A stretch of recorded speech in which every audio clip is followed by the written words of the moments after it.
What's going on, YouTube? Just thought we'd drop in today and bring some awareness to Jack and Lilly Sullivan, who went missing from Lansdowne Station, Nova Scotia, May the 2nd, ages 4 and 6. They have not been seen from since, no trace whatsoever. Parents say that they are pretty sure they were out back playing in the yard. They didn't hear them and they got up to go look for them and they couldn't find them. This is an interview done with the stepfather, Daniel Martel. Was done yesterday by CDC News, and we're going to go over this a little bit and just take his word for what he says until it's proven different.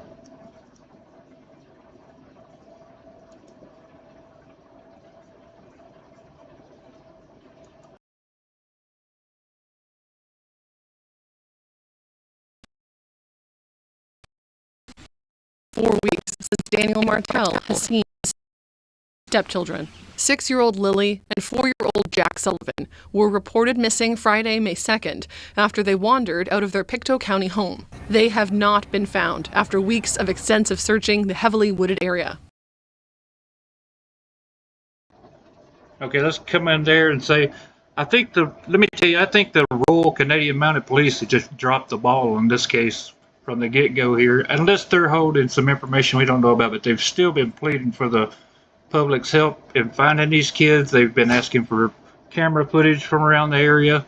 They went to different retailers throughout, I guess, the closest city there and got camera footage, and the children were actually seen the day before they went missing with family members at a store somewhere in town.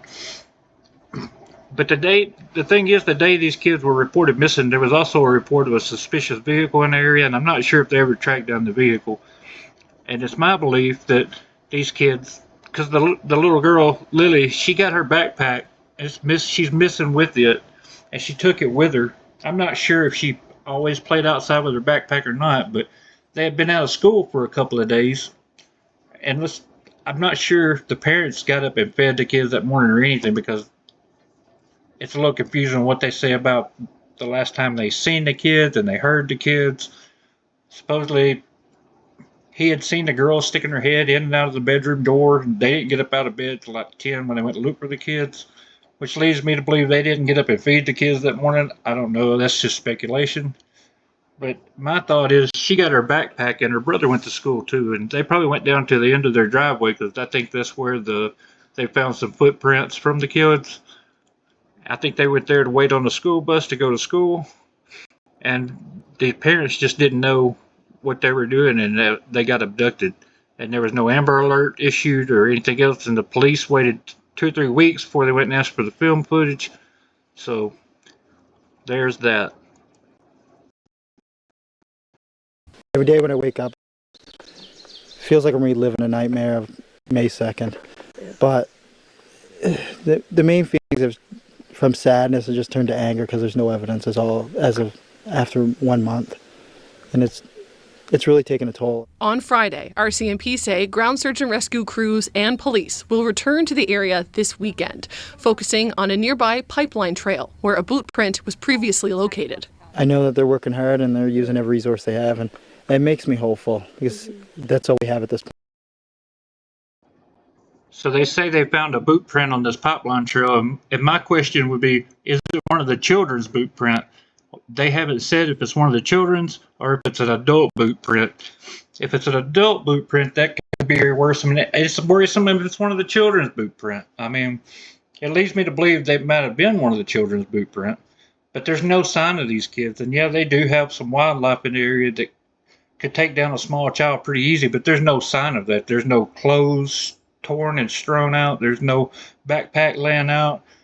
I mean, and plus a wild animal would take out one of the children. I don't think it would take out both. They usually only attack or kill for need to eat, not out of any other, unless they have some young ones in the area. And a bear with cubs right now would be very dangerous. And it's been that time of the year, especially when these kids went missing, that the cubs would be with their mother bear, and she'd be very protective. She probably would take out 2 or 3, but you would have signs of that out there, and they found no signs whatsoever of these kids. Point is this. A vigil of flowers and stuffed animals has grown in recent weeks outside the RCMP station in nearby Stellarton.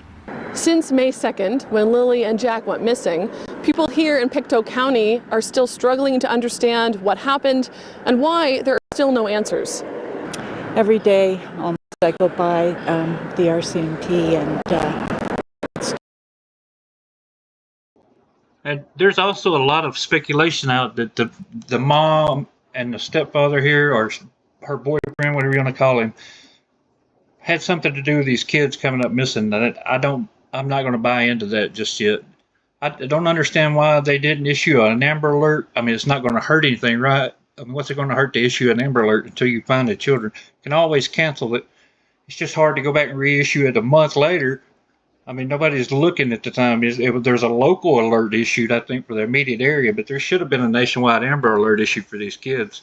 Someone could have drove out of the district where they issued this Amber Alert probably in the 2 or 3 hours from the time the kids were last seen or heard to the time they reported missing and the police showed on the scene. They really should have issued an Amber Alert, and I don't think they have hard evidence that something else happened to these kids. I think they just got there and looked at the situation these kids went missing from and took a look at the parents and their story and probably assumed something happened. And there's a lot of that going on because the mother, Malaya, she's not been given interviews and she left the house. But the thing is, she didn't have a choice but to leave the house. They said they were in bed together when these kids came up missing. However, there was a fight the next day and she was accusing Daniel of having something to do with them being missing. Daniel's mom and brother live in a camper behind their home, and she owns the property. And Daniel's mother is the one who made her leave, so she had to leave. And plus, they had more than just these 2 kids. If you're going to off 2 kids and you got 3 or 4, well, I mean, you would off all your kids, right? I mean, it generally makes sense to me, unless a big accident of some sorts happened, and I just don't think that's the case. But that's why Malaya left, is because she was forced off the property, and I don't know why she's not giving interviews. She may have been told not to give interviews. I'm not sure, but they've both spoken to the Royal Canadian Mounted Police several times. I'm sure they have all the interviews they need from them. I've heard nothing about, I don't know how it works in Canada, but I've heard nothing of anybody having a lawyer or anything like that. And Daniel seems to be willing to give an interview every time there's a camera around. And some people say it's a good thing, some people say it's a bad thing. I say it looks like somebody that really wants to find these children because they went missing on his watch. I mean, there's probably some neglect going on here, if nothing else. So, and plus Daniel's taken a polygraph now and passed the polygraph. That's another issue. So, it's so tragic, just so tragic. You know, I just feel so bad for their whole family. I'm hoping that they find them. It just doesn't look good, but I hope I'm wrong. The warden of Pictou County says many people are on edge and children are worried about playing outside. I think it's mostly a mood of anxiety maybe and frustration. They too can't believe that there's not an answer by this long and this many people looking. The RCMP have confirmed Lilly and Jack were seen on camera with family the day before they went missing. Police are asking anyone who was on Gairloch Road between April 28th and May 2nd to share their dash cam or other footage with RCMP. Martel says every detail helps and could lead to finding Lilly and Jack. I'm going to keep fighting for the rest of my life to find these kids. That's the only goal I have at this point. Haley Ryan, CBC News, Lansdowne Station. Okay, so there's just a quick update on how this is going with Jack and Lilly. Like they said, the search is resumed for the weekend. Let's all pray to whoever you pray to that these kids are found one way or the other, so it bring closure to these people and a community. And if justice needs to be served for Jack and Lilly, it can be served after they're found and located.